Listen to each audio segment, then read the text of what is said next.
There is something on the ground under your tree this morning. A small gray lump, about the size of your thumb, dry and matted, sitting in the grass like something that fell and was forgotten. Your first instinct is to rake it up and throw it out. Stop, because that lump is not waste. It is a record, a physical record of something that happened in your yard last night while you slept. And once you learn to open it, you will never walk past one again. Today we are going to pick that lump up together, find out what it is, and look at what is hidden inside it. And by the end, I think you will understand why the people who know the most about birds treat that little gray object on your lawn not as garbage, but as one of the most useful things nature will ever hand you for free.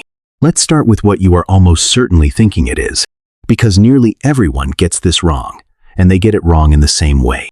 You look at a small dark lump under a tree, and your brain reaches for the obvious explanation. Droppings. Waste. Something an animal left behind on its way through. It looks dirty. It looks like a mess someone else's animal made on your property. And the natural response to a mess is to remove it. So you reach for the rake, or the gloved hand, or the plastic bag, and you do what people always do with things they have already decided are filth. You throw it away. You file it under gross, and you move on. I understand that completely. But here is the first thing you need to know, and it changes everything after it. That lump is not droppings. It is not feces. It did not come out of the back of the animal at all. It came out of the front. Read that again, because it matters. The gray object under your tree is something an animal coughed up, brought back up out of its throat, and dropped, deliberately, before its next meal. It has passed through no gut, carried no waste, touched none of the things that make droppings a thing to recoil from. It is, in the most literal sense, the opposite end of the animal and the opposite kind of object. And what is packed inside it is the entire reason it exists. So what is it? This is where the story becomes genuinely strange. The lump under your tree is an owl pellet.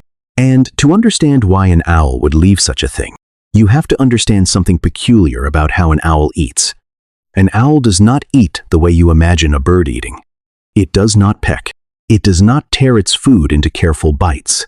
When an owl catches prey, a mouse, a vole, a shrew, a small rat, it very often swallows the entire animal whole, head first, in one motion, bones and fur and teeth and all, down in a single swallow. No chewing. Just the hunt, the strike, and then the whole animal.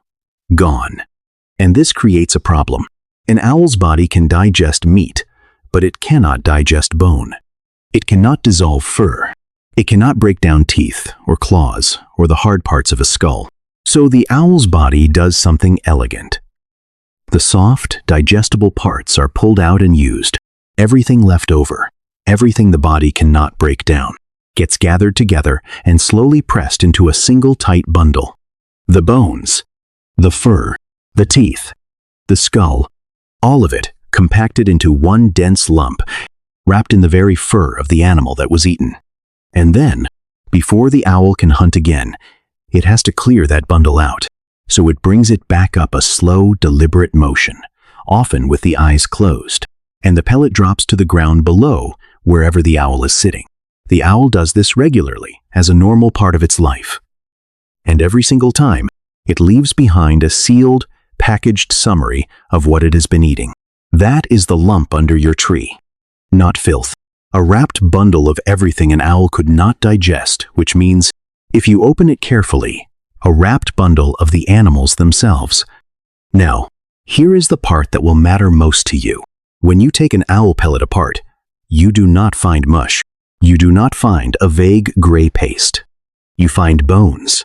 Real, intact, identifiable bones, preserved with a precision that does not seem possible from the outside. Tiny leg bones, thin as a pin. Curved ribs. Shoulder blades the size of a fingernail. And skulls. Whole skulls, the front teeth of a rodent still set in the bone, still sharp, still exactly where they were the night that animal was alive. Let that settle for a moment. Inside that gray lump on your lawn is a collection of complete skeletons, preserved by an owl's own body, waiting in the grass for someone to notice them.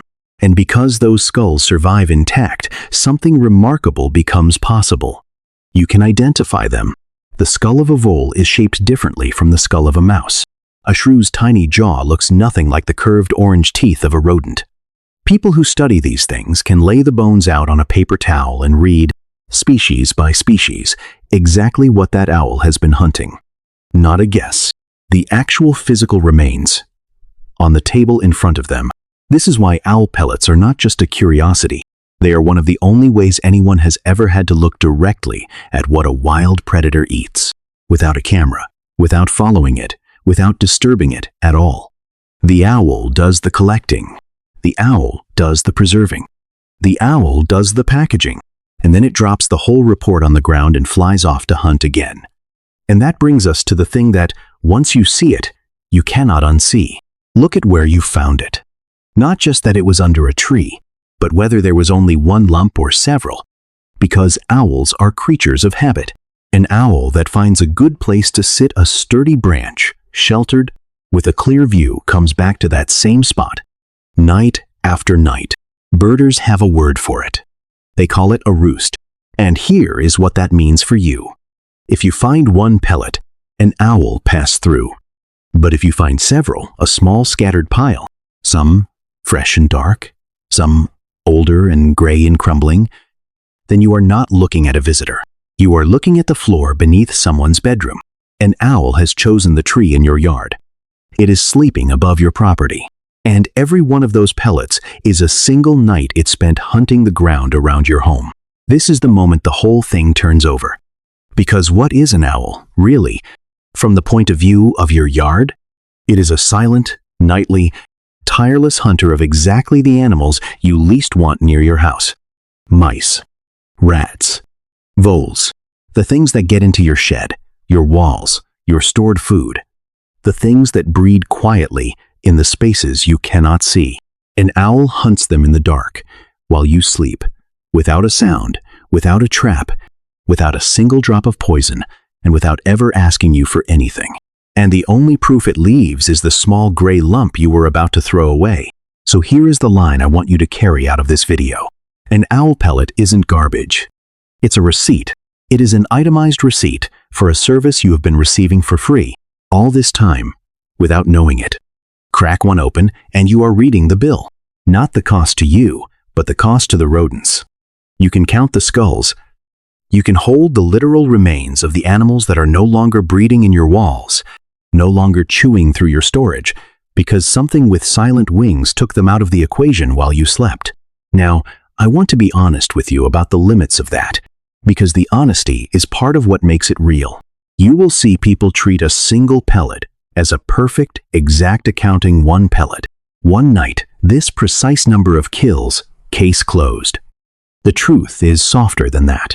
A pellet usually holds the remains of recent meals, often roughly a night's worth, but an owl's schedule is not a stopwatch.